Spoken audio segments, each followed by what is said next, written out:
Taste the Daily.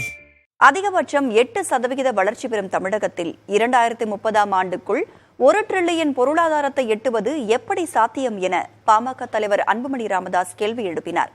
புதிய தலைமுறைக்கு அளித்த பிரத்யேக பேட்டியில் அவர் இவ்வாறு கூறியுள்ளார். அதனை தற்பொழுது பார்க்கலாம்.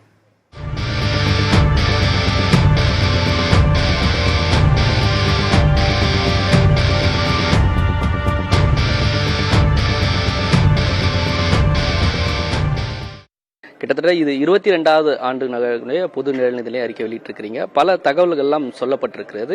இதை மாநில அரசு எப்படி எடுத்துக்கணும்? நீங்க கட்சி சார்பா மாநில அரசுக்கு இது வழங்க இருக்கிறீங்க. பாட்டாளி மக்கள் கட்சி கடந்த 22 ஆண்டுகளாக நிழல் நிதிநிலை அறிக்கை நாங்கள் வெளியிட்டு வருகின்றோம்.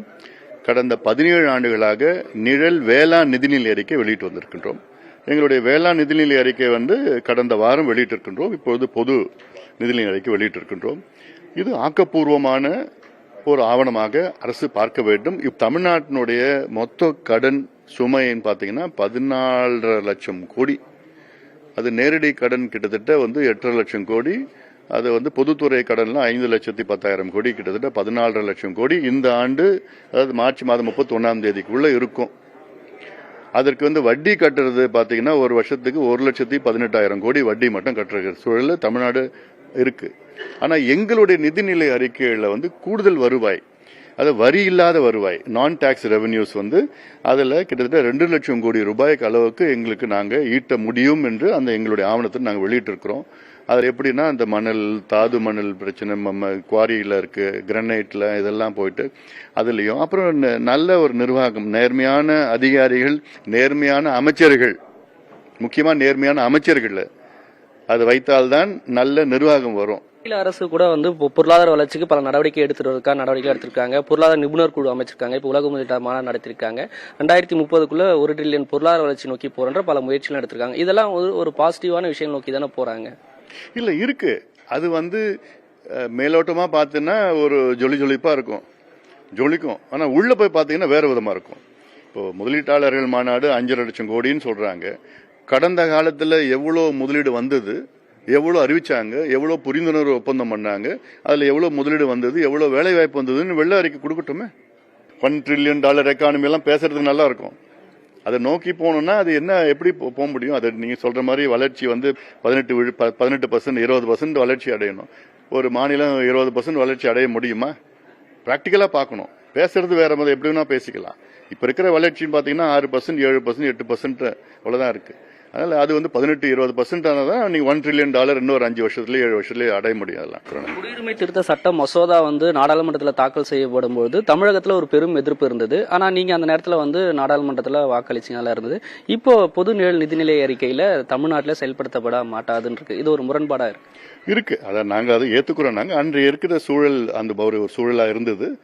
நாடாளுமன்றத்தில் வாக்கு அளிக்கும்படி ஒரு சூழல் இருந்தது.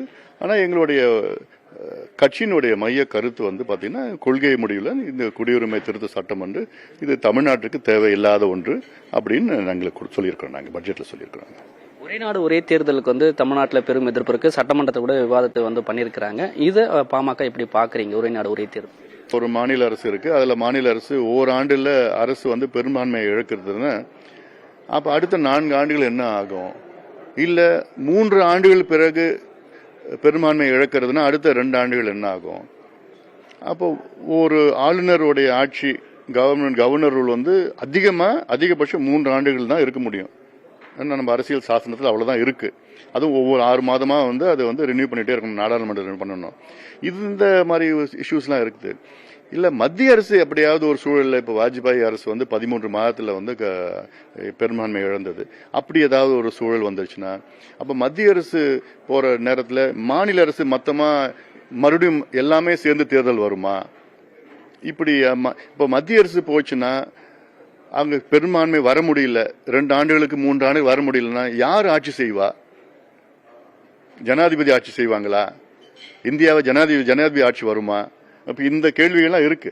திமுக அரசு ஏற்கனவே கொடுத்த பல வாக்குறுதிகள் நிறைவேற்றப்படாமல் இருக்கிறது. எனவே தமிழக அரசு கடனில் இருந்து மீட்கவும், அதே போன்று பொருளாதார வளர்ச்சியை நோக்கி செல்வதற்கு பொது நிழல் நிதிநிலை அறிக்கை வெளியிடப்பட்டிருக்கிறது. அதன் அடிப்படையில் தான் பாமக தொடர்ந்து இந்த அறிக்கை வெளியிட்டு வருவதாக தெரிவித்திருக்கிறார். புதிய தலைமுறைக்காக ஒளிப்பதிவாளர் நரேஷுடன் செய்தியாளர் ராஜ்குமார்.